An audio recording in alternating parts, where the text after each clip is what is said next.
All right, we've still got people coming in, but we're 12:01, so I think we're going to get started. We like to start on time here at the Committee for Sydney. So welcome everybody. My name is Eamon Waterford. I'm the Committee for Sydney's Deputy CEO and Head of Policy. I'm delighted to welcome you to this event we're hosting today. We like to start this event with an acknowledgement of country. I'll pay my respects to elders past, present and emerging. While of course we're meeting online, and so you may be in a different part of Sydney or a different part of the world, I'm on the traditional lands of the Gadigal people, and I pay my respect to them. Today we're talking about employment lands and industrial lands, I suppose, and to that end we've got two really interesting speakers who are going to present to us on a piece of research that they've undertaken over the last little while. Unlocking Sydney's employment lands, is flexibility the way of the future? Lee and Ben are our speakers for today. They're going to present for a little while. I'll give a bit of intro onto who they are. They'll give us a presentation and then we're going to have a Q&A. As always with these sorts of events for participants, there's a Q&A button at the bottom of the screen. If you give that a press, you can type in a question. You're welcome to start asking questions before the presentation is finished, and then I'll run through questions at the end of their presentation and we'll wrap up by the end of the hour. So to jump in, our two speakers, Lee Cikuts is an Associate Director of Economics at Ethos Urban. He's an economist with over 14 years experience providing market advice and strategic research to clients in the property industry. Lee has diverse experience working in retail, commercial, industrial, healthcare sectors. I also realised at no point did I ask him how to pronounce his last name, so I deeply apologise if I've pronounced that wrongly. You can tell me in a second. Let me introduce Ben, and then you tell me how terrible my pronunciation is. Ben Craig is the Director of Planning at Ethos Urban. Ben Craig has over 20 years of experience within the public and private sector, working in the areas of statutory and strategic planning, with a background in both planning and economics. He's been the lead planner on the Victoria Road precinct in Marrickville, a great little project, and is the current lead planning advisor to Transport for New South Wales for the renewal of the Central Station precinct. So with that in mind, Ben, Lee, welcome. How are you? Perhaps introduce who each of you are, because all people can see on the screen is your name, both of you. Right. Hi everyone. My name is Ben Craig, a Director in the Planning Group in Ethos Urban, and this is... And I'm Lee Cikuts. Eamon, it was, not too far. I've heard everything. It's 6 letters, but it's not as easy as it looks. Look, I can relate. Eamon is not a name that people get right very often, so I apologise, Lee. I'm sorry. No trouble. It's also a bit confusing because we're wearing the same uniform today too. So, we can get us both answer to both. I can go grab a navy sweater if that helps. Yeah, that would be nice. Thank you. Yeah. So I guess I might share my screen, and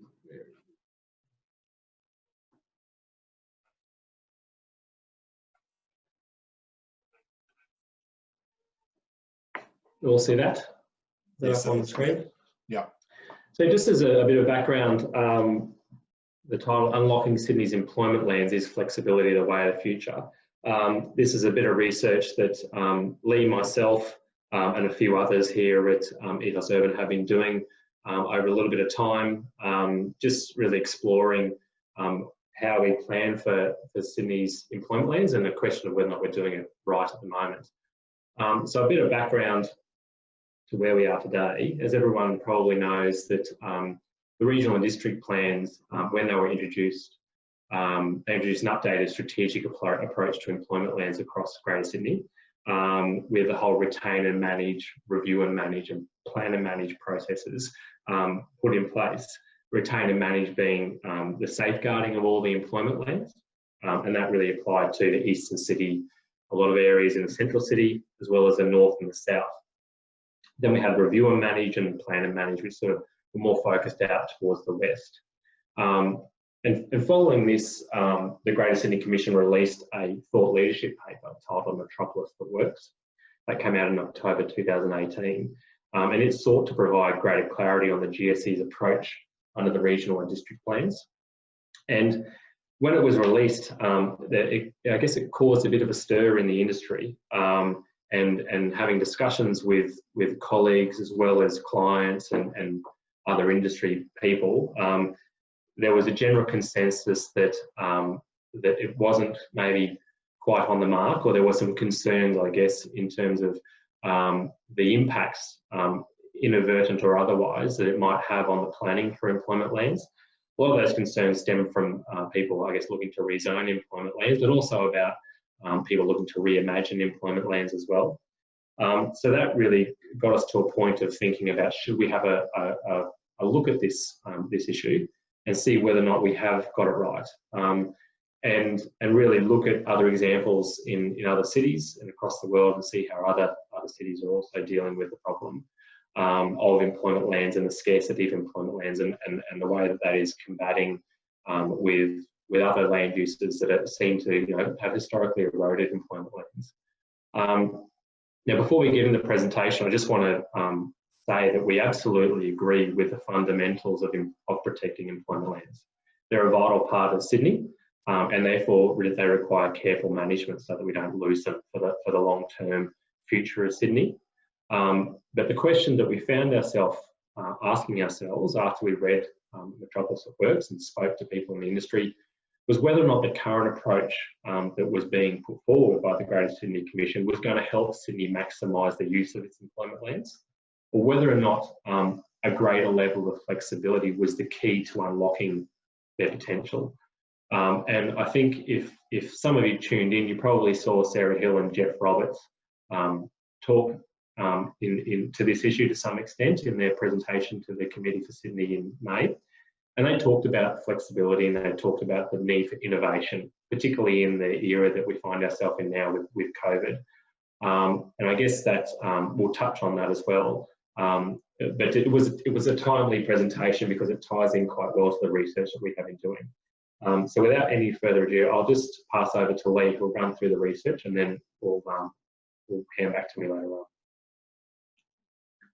Thanks, Ben. So I just want to take a step back for a minute, because one of the things that we did as part of this high-level assessment was to look at Sydney in its broader context. And I think with that in mind, when you consider the Greater Sydney contributes about $500 billion worth of economic activity and economic output, we've now got more than 5 million people in Greater Sydney.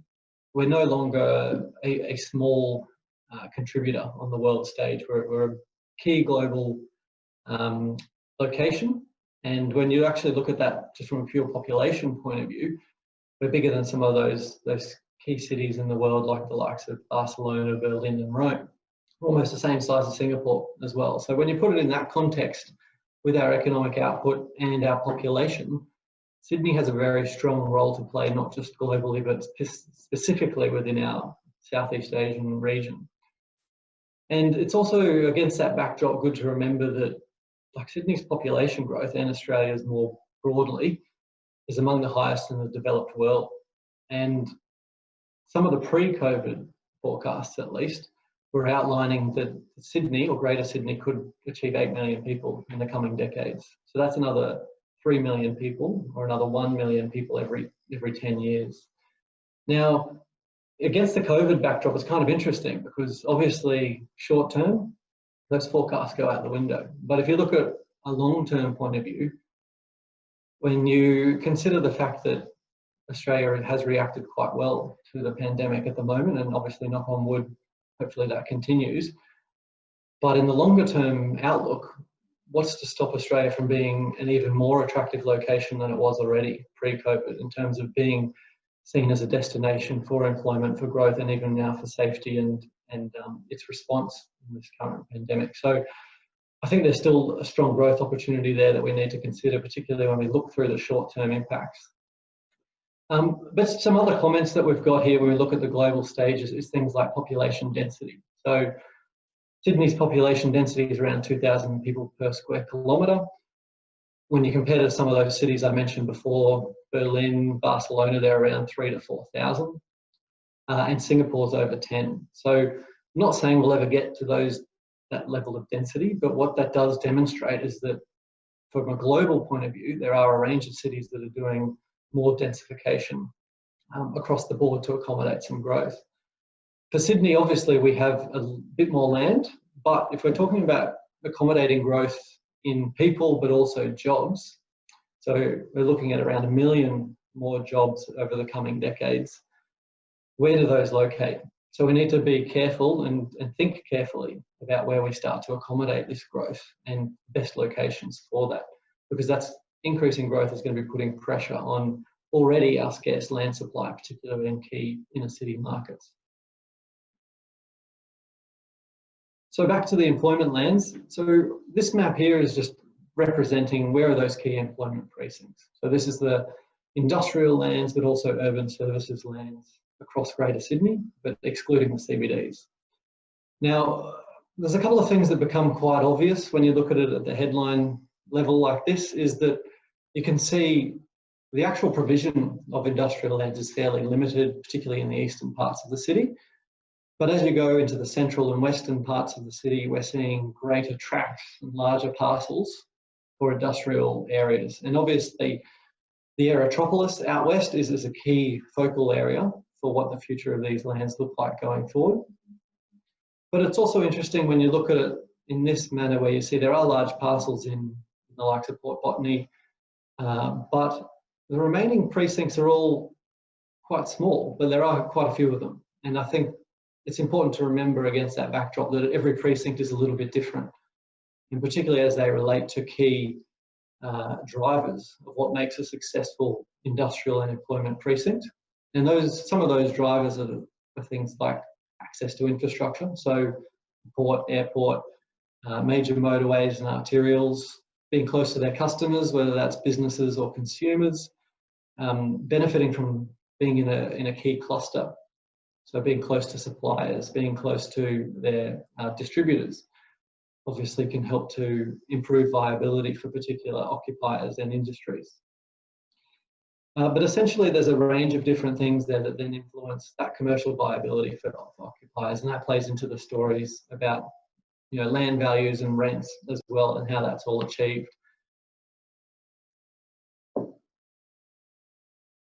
But what it does mean, and just going to this next slide now, which has just picked out a couple of key industrial and employment precincts across Sydney, what that does mean is because they all have different attributes, different drivers, they all behave a little bit differently.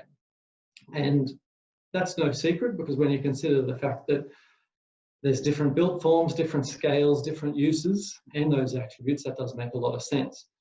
But what we've outlined on this map here is just a quick snapshot at a high level, looking at what are the major employment industries for some key precincts. And some of the things that you'll notice is the likes of, say, Erskine Park and Eastern Creek out here in Western Sydney. We're seeing larger proportions of transport, manufacturing, construction, wholesale trade. Whereas they move towards the eastern city, so the likes of Lane Cove, Artarmon, Brookvale, even Alexandria, we're seeing greater proportions of what we've identified in this space here in the dark grey as other uses. But that's a bit of a catch-all, because it's including a range of smaller industries, but the likes of health, education, technology, media. We've got the more boutique operators and creative spaces as well. But what it is interesting to look at against these two, almost that combination, is that the Erskine Parks, Eastern Creek areas, top three industries can typically account for around 2/3 of all employment. Whereas in the eastern parts of the city, the top three industries might only account for, say, 1/3 to 1/2 of all employment. So it's essentially we're seeing an increased diversity of employment and the types of uses that are viable in those eastern parts of the city that are smaller precincts that need to work a little bit harder in terms of their diversity and in terms of what they offer to their local communities. And we're seeing that with that higher concentration of smaller, more fine-grained, higher-order industry uses. Now, obviously, they're all important for their local communities, but it does start to present that opportunity. Is there more that could be done in some of these other locations? Because one thing that we notice when we look at employment density across these same precincts, so this is again just outlining all of those employment lands across Sydney, and then outlining in those yellowy orange circles employment density, where the larger the circle represents, the greater the density. And again, it becomes quite apparent when you look at those eastern parts of the city, and some central as well, I might add, that you're seeing greater employment concentration, so greater employment density in these smaller precincts. And that's tying into that fine grain nature and the smaller businesses and a more diverse offer that's available in these areas. But then you compare that to some of the western parts of the city. So as you get further out west, we're seeing there's still a range of industrial precincts, but their employment density on a per square kilometre basis is a lot smaller.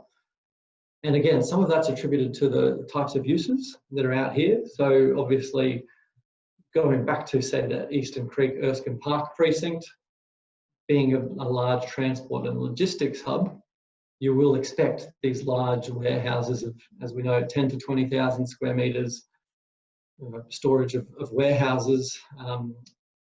So there's not a lot of actual staff employed in those precincts. But I mean, you also look at the last couple of days, the announcements of Amazon out at Oakdale West, so just south of Erskine Park, 200,000 square metre facility, 2,000 robots, more robots than staff. So it does also represent this shift that's occurring, and I'll speak more about that shortly. But the interesting thing to note when you look at that is that there is a big difference across Sydney. And just delving into the detail a little bit more, this is some of the stuff that us economists like to get excited about, is the actual the hard and fast numbers. But what you can notice here is this is just a basic table plotting a few of those key precincts we mentioned on the other maps, but outlining that markets like Artarmon and Alexandria at the top of the table here can have an employment density of close to 10,000 people per square kilometre. But you contrast that with, towards the bottom of the table, Erskine Park, Eastern Creek, which are operating at under 600 or even 300 employees per square kilometre. Now, again, some of that makes perfect sense given the role that they serve, and particularly when we look at those Western markets. They're not just serving a local role, they're serving a regional role, a statewide role, interstate, and in some cases even international role for Australia and for Sydney. But what does flag as being quite interesting is you look at markets like, say, Lane Cove West there, which is probably what, row 8 or something on the table. We're talking about a lower proportion of employment density here. Even markets like, we look at Brookvale, for example, and key precincts like Chullora, Yennora, or even Torella, which are located on major transport nodes. These are precincts that are sort of 1,600, 1,700 employees per square kilometre or less. And could they be doing more, given the inner city nature of these sites and the fact that they're transport connected, and the fact that these precincts in the eastern and central parts of the city are often a lot smaller than what's available out west. So there is that demand, at least, for that intensification of uses, and can they be supported to be encouraged to evolve, adapt, and maybe even provide more opportunities for growth that will better align to Sydney overall. Because I guess the main message is if that opportunity does exist, we should consider that. Another map for you here. This one is now outlining the distance that the residents will travel to their place of work. And I wanted to just highlight here at the moment that if we could create more diversification in these employment areas, provide more alignment between residents, their skill profile and their place of work, potentially that unlocks the ability to provide a almost a more viable 30-minute city. That's one of the aspirations for City going forward. Because when we look at it, we can see that markets like the eastern parts of the city are represented in green there. And that's representing people who can travel to work, or residents who can travel to work in less than 10 kilometres. Obviously not taking into account traffic congestion, but in the current market, that's okay right now. So, but you can see there's large tracts of green. Whereas as you head further west, in the central parts of the city, western parts of the city, people are travelling further for work. And when you consider the fact that we've got the majority of population growth due to occur in the central and western parts of the city. So you remember I mentioned we're talking about 3 million more people. Around 2/3 of that was due to occur in the central and western parts of the city. these are also the parts of the city that have the largest availability of employment land. So is there an opportunity to provide more balanced growth and development across these precincts that will best align jobs with residents and that alignment between their livability and their travel time as well? So just quickly, I guess the key points from all those maps, distilling them down. There are a range of employment precincts across Sydney. They serve a variety of roles and functions, but they also have a range of different employment densities. So some of them have moved higher up that value chain into higher order jobs, while others are serving a specific function.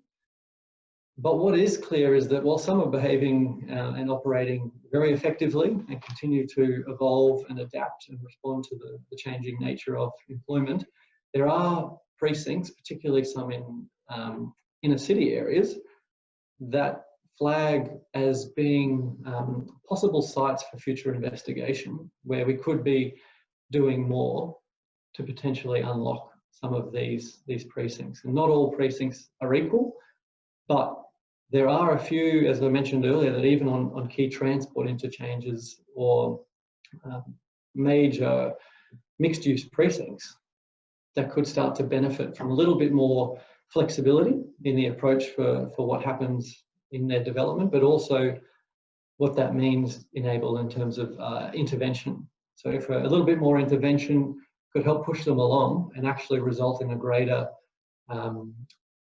result for the local community, but also for that precinct overall. But that's also the challenge. So there is that lack of flexibility is impacting on viability, and that viability to unlock, to change these precincts, to redevelop them going forward. And essentially what that's meaning is with a more restrictive approach, or I should say a less flexible approach, can result in some of these precincts in a fewer range of potential users and uses, occupiers, and sometimes that does result in an underutilisation of the precinct or even legacy facilities, and sometimes just vacant space altogether. And we've seen in our work, there's several examples of this across the city, where you might have a 30 or 40-year-old facility in a key inner city location.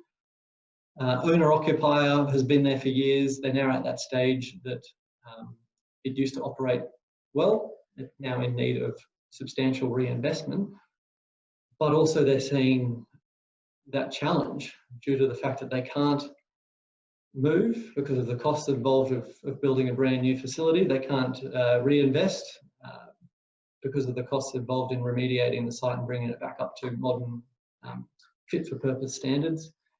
But also, there's even the ability of selling to another competitor or a developer.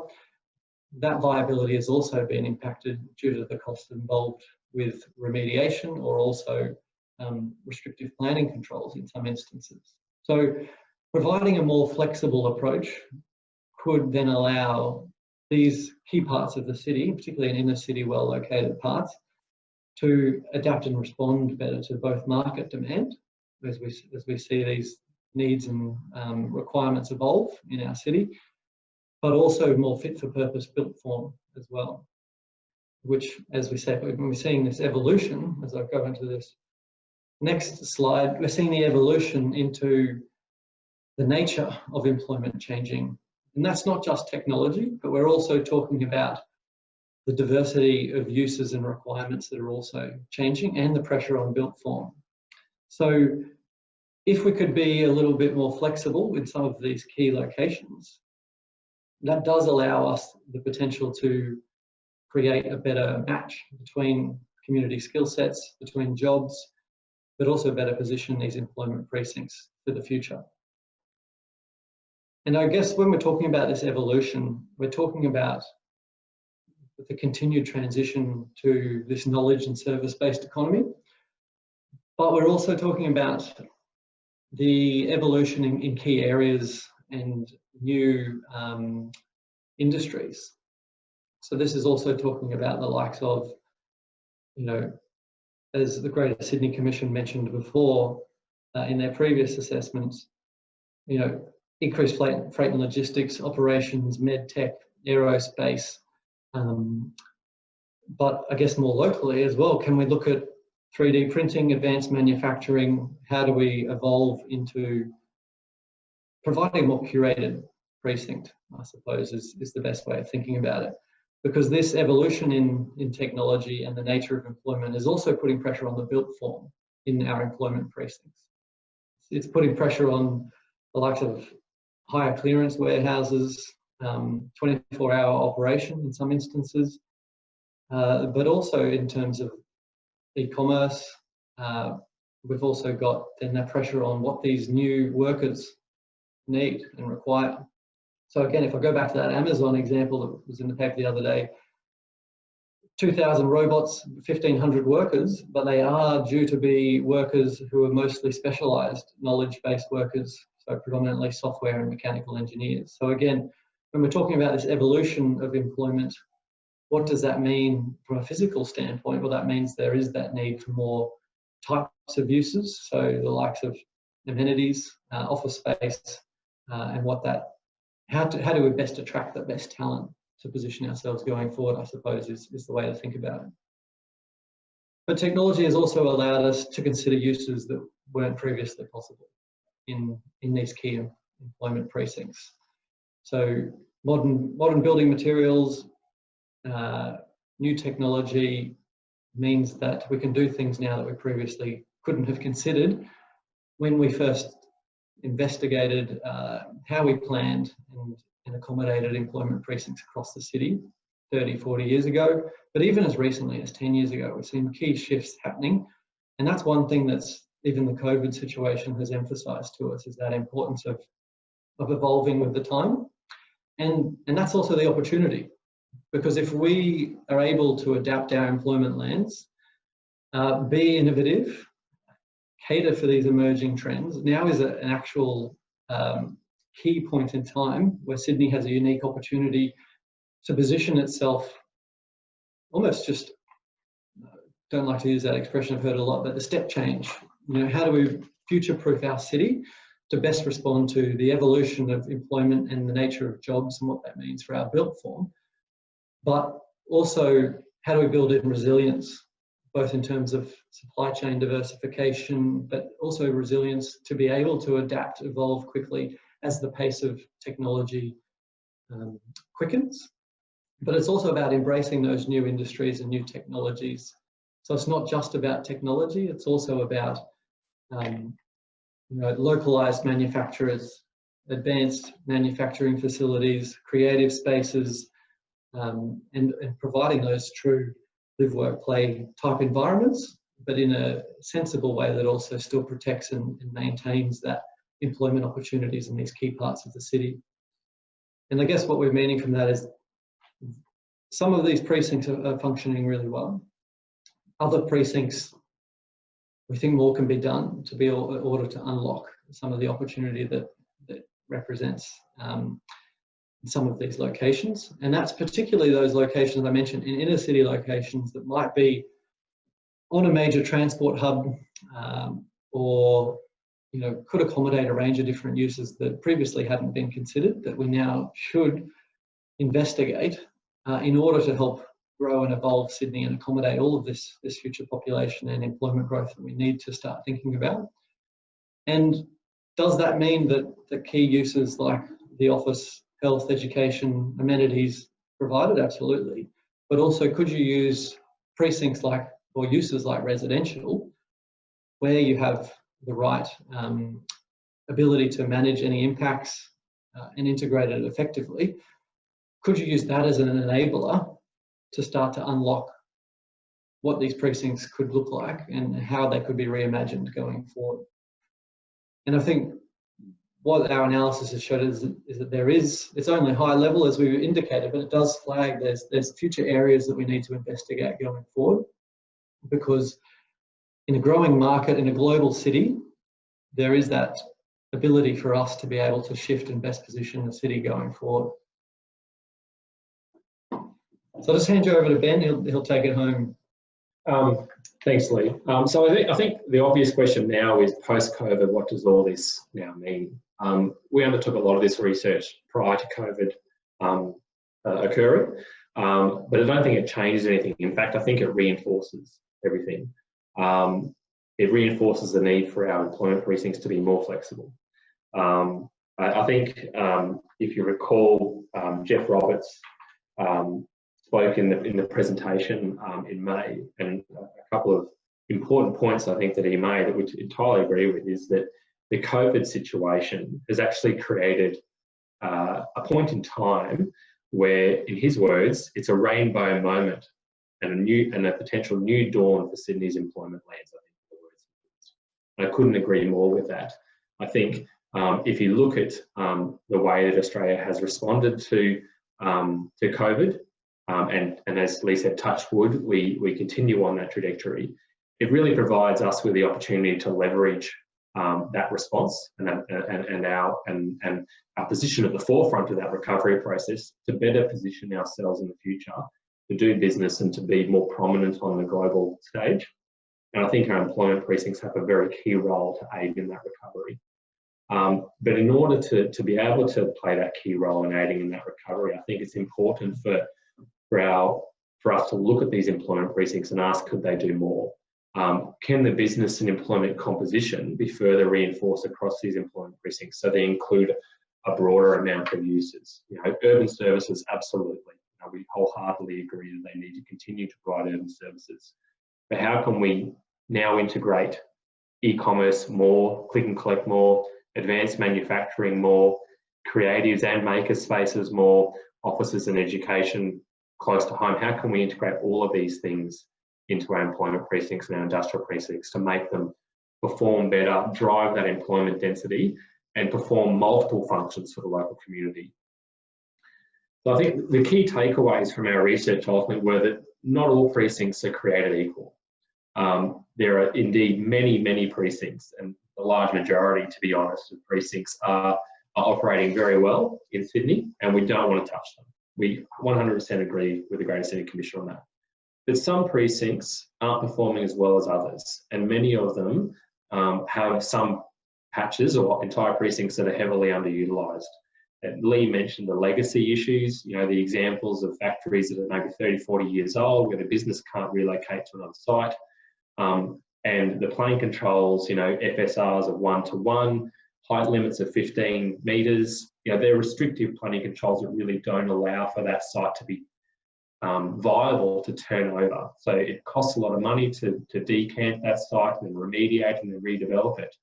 And the end user will probably be maybe a small 3D printer or an advanced manufacturer. They don't have the capital investment or the desire to go and redevelop these sites. So we really need to create an environment that allows that to occur so that we can turn over these sites and create purpose-built spaces for these end users to then come into the precinct. Planning for employment lands is complex. No one says that it's not, and it requires, in our view, a nuanced approach that responds to precinct-specific and community needs. As I mentioned before, not every precinct is created equal. So we can't really just adopt, you know, and I don't say this flippantly, but a retain and manage across all of North, South and Central and say that's the way we're going to do it, because I just don't think that really drives innovation, and I don't think that really pushes the boundary in terms of us trying to get the most out of our employment precincts. Technology has shifted the balance. Technological advancements has improved the way that we do manufacturing, improved the way that these employment precincts operate, has enabled us to better manage environmental impacts as a result of that. And as a result of all that together, it really means that we can open our eyes and look at the opportunity for a greater variety of uses to coexist in these precincts. And ultimately, the end being reimagining these employment precincts, we think will help promote innovation, provide more spaces for business, generate more jobs, and improve the contribution that these precincts make to Sydney's economy. And our last slide, so going forward, I think what we really try to do with this paper is really just bring forward the debate on this. the Metropolis at Works paper actually asked for, it was a thought provoker, it tried to promote debate. We're just presenting hopefully a constructive side of the story to say, have you thought about this? We've got more research currently underway. We're looking at other cities in the world. We plan on producing a couple of other papers, one at looking how these employment precincts could be designed in the future, and then another one looking at what planning changes we would need to make in New South Wales to make these employment precincts work better. And finally, we're not the only city facing this challenge, but if we don't do something, we're not on the forefront of this, then I think we potentially get left behind our global competitors. Thank you. I'll hand back to you, Ian.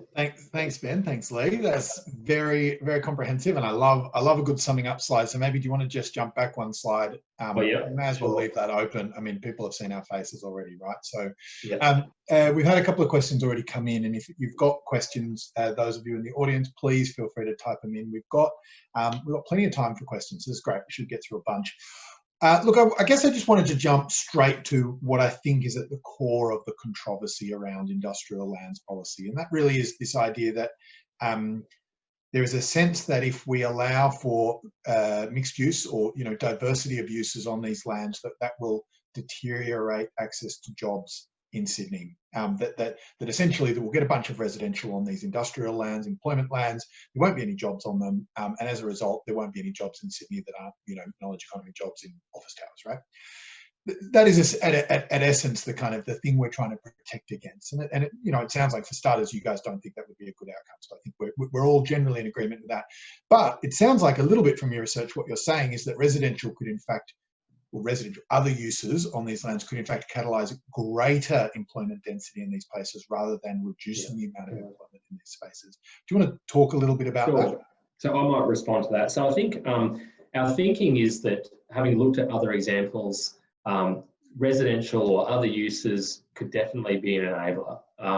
And the reason we say that is because obviously residential and other uses could bring more value to the site and improve the economic viability for a developer coming in to redevelop a land that might need remediation. I think the thing we need to make sure of is that if we're going to look to do that, we need to first and foremost protect or retain and manage urban services or employment land, or as we like to think about it, employment space. So I think there's a clear distinction, employment land versus space. And when we say space, we're talking about floor space. So the potential idea that we're thinking about is why wouldn't you have, say you had an industrial precinct with an FSR of 1:1 at the moment, and a height limit of 15 metres. What happens if you had a planning framework for that precinct that said, in order to even entertain the idea of residential in the site, you need to deliver us a minimum floor space ratio of 1.5 to 1 of employment space on that site.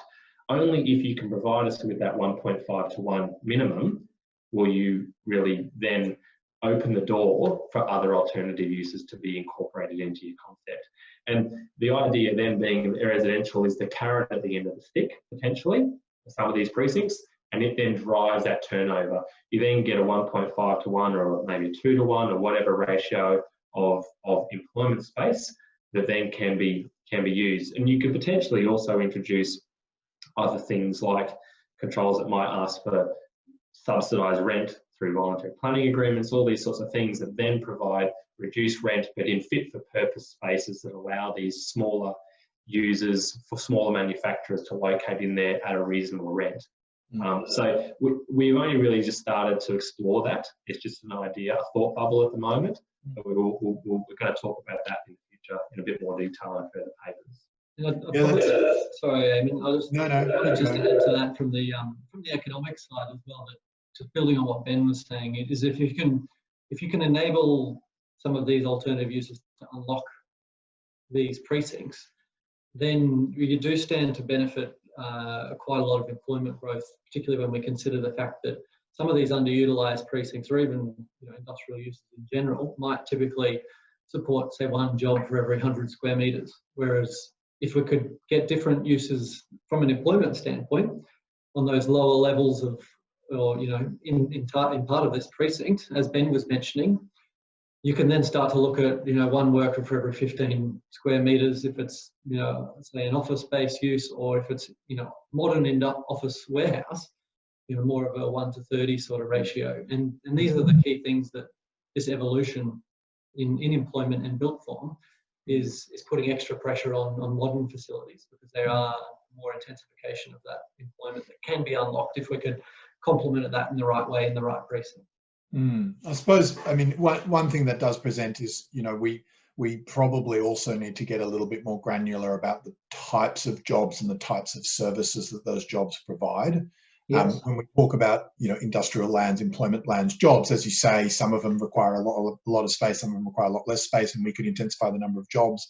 But it may be that some of those very large space-taking jobs are very important in terms of the services they provide to local communities, and that, converting from panel beaters, is I think the one they classically talk about, to maker spaces would be great from an employment perspective, but would be terrible for anyone who owns a car in the local area that all of a sudden has to drive 50 k's just to get their car fixed. So there's probably also that, I appreciate this is a deeply nuanced and probably often, bespoke conversation that needs to be had with some of these precincts. Correct. That's right. I think the thing is, a lot of the time we go straight to that and say, oh, well, it's too difficult. And no one says that it's easy. The solution to it will be challenging. But I think we're at a point in time where we really need to start thinking outside the box. And you can design planning frameworks. You can design these things to coexist. There are examples across other cities, San Francisco, Vancouver, London, where they are doing this. So we wouldn't be the first to do it. But it's just about having a planning framework in place that effectively manages it. Yeah, that's interesting. We've got an interesting question that is really relevant but completely outside the scope of your research. The flip side of this challenge is, of course, encouraging employment on other bits of land. If all of our employment of these types is only ever being placed onto employment lands, and we're diversifying the usages on those pieces of land, you're ultimately kind of it's a little bit of a net zero game, in the sense that you're never going to be kind of expanding well, you might be expanding the floor plate, but you won't be expanding the land, available to these sorts of things. I'm assuming, the reason why this stuff doesn't happen in other places, aside from the fact that people don't want, smelly, noisy panel beaters downstairs from their apartment block always, although that technology potentially could deal with that, is it's just not economically viable. Any thoughts on how we could be diversifying to encourage employment uses in other zones? Good question. Yeah, well, I mean, what immediately sprung to mind when we started to mention that, because it's a valid point, and I think that's the interesting thing, particularly when you consider technology overall, is that there's no longer this, obviously how our cities have developed has been typically a one-use sort of, particularly planning policy as well. But now what technology enables us to do is a blending of these types of uses. But interesting, what sprang to mind immediately was you looked at even just your work from home proportion. In the COVID situation in particular, we've now gone from a situation where you might have had 15% people working flexibly. Now that's a substantially large proportion, but what does that mean for even residential communities that now have a substantially larger, call it a workforce, who are based permanently from home or their local community, that's now double, triple the size as it was even just a handful of months ago. And I think when you double that, this sort of trend with the likes of the technology impacts to being able to meld the uses together, I definitely think that there is a range of opportunities to be able to provide employment across other uses. Absolutely. I might just add, I think another location where the opportunity exists is along major arterial roads. A lot of the time we see on arterial roads high density residential, or maybe some B4 or something like that. And on these arterial roads, you usually get amenity impacts associated with residential uses. I mean, if you think of the Princess Highway, for instance, down in Rockdale and all that, why couldn't you have these types of employment uses on the ground level there with residential above? And to incentivise that to occur, you might have a maximum FSR on site to the maximum height. But if you go in and provide certain types of uses on the ground floor, then you might have an exemption clause that allows you to achieve a bit more height and achieve a bit more floor space for that type of use. So that could incentivise, and it's a bit of the flip side. Very interesting point. I mean, we regularly, well, we obviously insist on ground floor retail on all of these buildings, and you know, no one's renting a shop on the Princes Highway at Rockdale, right? So we know those buildings being put up right now, the retail will stay vacant forever. It'll never be filled because it's a terrible place for retail. Yeah, but it could be a great makerspace. It could be a great studio for a creative artist or something like that. So if you were to incentivise that, again, through planning controls, that is a potential solution as well. One interesting question's come through from Greg Walls at New South Wales Port. He notes Chullora and Yennora were mentioned as potential inner city employment areas with low employment density, but they're also the location of key intermodal terminals that are linked to Port Botany. So employment density might not be the best KPI for how well employment areas such as those are functioning, given that. So I guess a suggestion as well, will future research look at other potential KPIs like import demand, regional freight roles, etc., in kind of assessing the success of employment lands? Yeah, well, I mean, I think that's definitely a valid point, and I think that's why I was kind of keen to preface this as a high level assessment, because that's absolutely right. It's not the only measure to evaluate underutilization or a successful precinct. But the reason we called out those sorts of markets in particular is, they're on the passenger rail lines, but also freight rail lines, particularly with the likes of Chullora. But it's a geographical centre of Sydney as well. And the question is, with modern technologies, can it operate the intermodal uses and facilities, but does it need all of that land and all those sidings to be able to accommodate and service that? And could it be reimagined going forward in the future in some parts of it? Because I guess when you think about Chullora and modern tenants in that area, with the likes of Aussie Post trying to beef up their last mile logistics and things like this, the uses are becoming a little bit different in some of those key precincts. So the importance of intermodal is obviously not in question. It needs to be protected and remained. And the more we can get the trucks off the road and onto the trains, I think it's probably a benefit for the city overall. But I think it kind of goes back to our point earlier that all precincts are different. This was just a headline assessment. We need to, as Ben said, it's not an easy task, but we do need to consider all of them in isolation and really run the ruler over them, have serious conversations about what could be possible in these key parts of the city. And it's not all precincts will be suited for what we're talking about here. Some of them are behaving well already, fully functional, already on this evolution trajectory, but some of them are not, and we owe it to the city to explore those. Yeah, I think one of the things is that if you look at employment land studies for many councils that inform their local strategic planning statements and LEPs, how many of them actually really go into the granular nature of each of those precincts and what the role each of those precincts plays? Usually they're a high level analysis of numbers and not really going into what sort of businesses are locating there, what sort of drivers are creating businesses wanting to go there.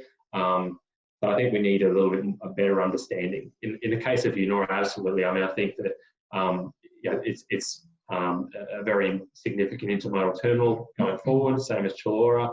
So we need to protect them first and foremost. The question is are there other opportunities, given their proximity on a passenger rail line, to reimagine some elements of it whilst not eroding or not compromising the primary function of those precincts? That's interesting. I'm going to keep going because we're getting some really cracking questions in. Just a comment, Claire Swan notes that smash repairers have coexisted with residential for years in the inner west. So maybe there's hope there. A question in from Donald McNeil from Sydney Uni. Can we build in a gender carer framework into this? So who are Sydney's workers? Many are female, time poor, juggling commutes to remote business parks with picking up kids and looking after aged parents, etc. So it's not just about the makerspace agenda, although that's important, but it could just be bog standard jobs, but with well-designed place amenity. These fine-grained jobs planning that actually provides for people who have multiple demands on their time, and so jobs closer to home are a really important outcome. Yeah, absolutely. I think these locations. Why can't they be locations where we have cohabiting spaces? Co-worker spaces. I think a lot with COVID, people working from home, potentially needing satellite locations, but that are close to home, in walking distance of home. Why can't we have more of that WeWork space in these sorts of locations where people can just pop in and use the facilities there and then go home, rather than travelling 30, 40 minutes, an hour or more to get to their place of work? I've got an interesting anonymous question in here. Won't introducing additional uses to employment lands cap the capacity to adapt and intensify employment operations in the future? This is concerning when employment land studies are forecasting industrial urban service floor space deficiencies.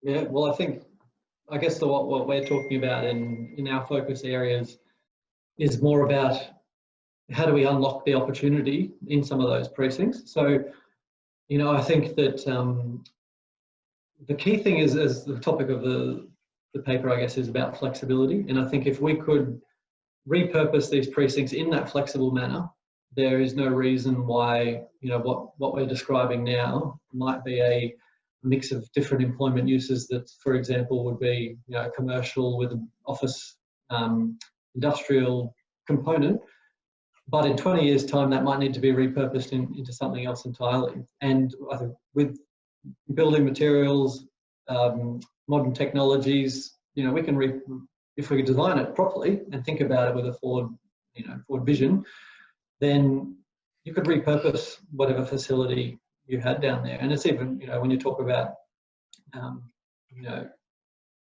what's the expression, the landing pads and, seamless technology integration, you don't need these hardline, key infrastructure that will really restrict what you can do with the space going forward.